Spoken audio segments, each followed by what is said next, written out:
Welcome. I'm going to do a small introduction to the Dutch Audio IM2.1 insert matrix 2.1 for mastering studios and of course also for mixing studios. I will show you the basics and will not go into depth of course, but at least I will give you some details on what you can do with the inserts, the inputs, outputs, things like that. All controls go from left to right, so this is the input section, this is the insert matrix section, and this is the output section. I will go from left to right, so I start with the input section, obviously.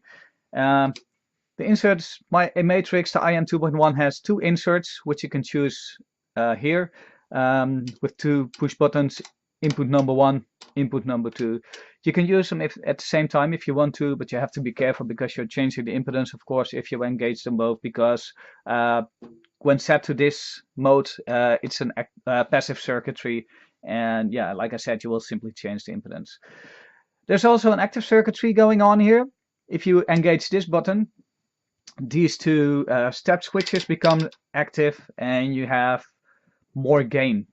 You can have 5.5 dB, go 5.5 dB down and 5.5 dB up with half a dB stepped. Steps, of course. Might come in handy.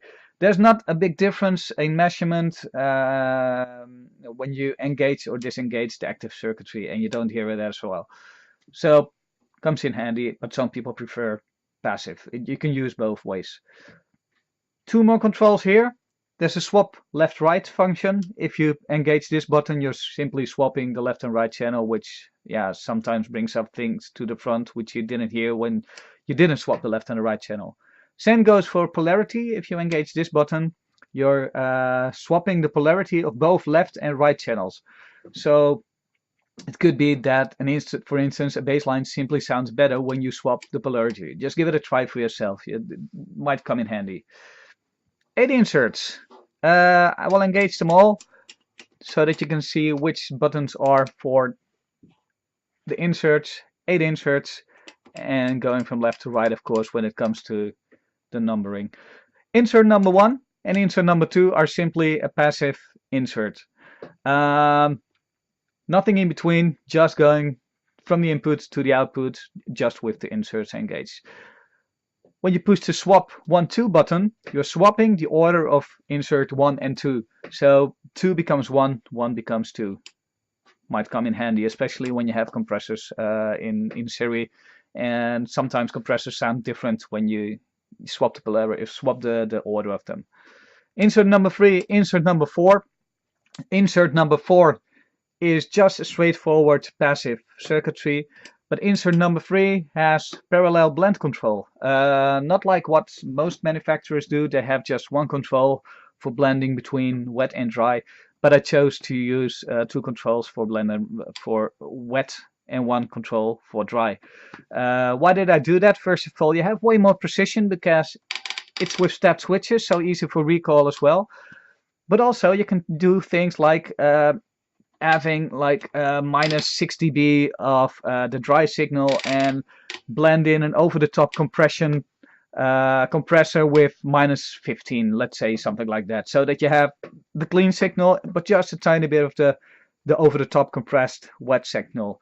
Or the other way around, of course. You can also use some compression and just blend in a tiny bit of the dry signal.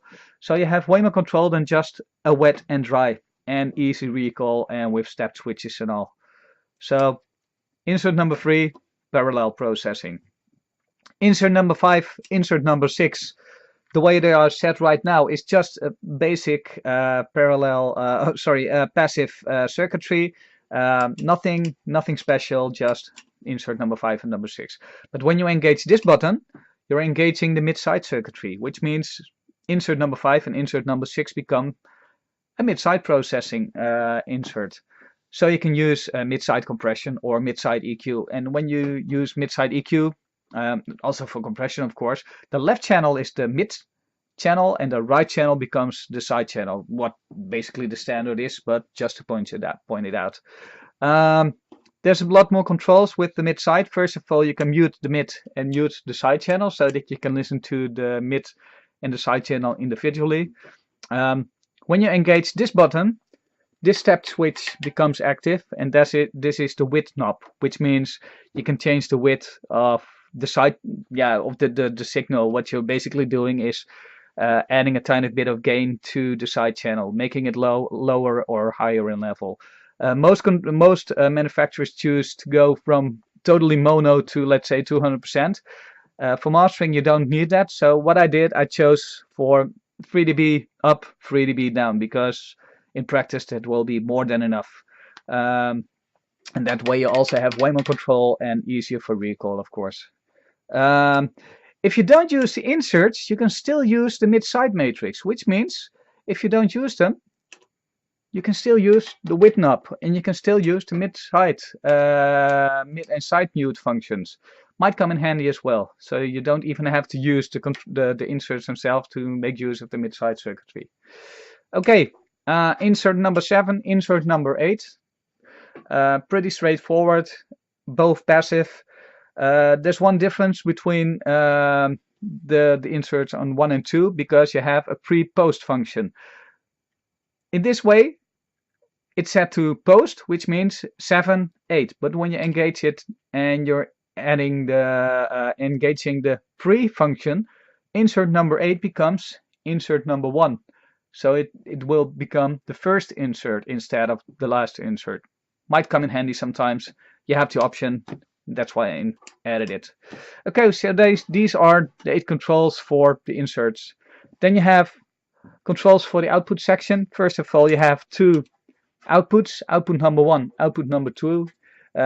Pretty straightforward, passive, nothing in between into the signal, just some relays, and that's it.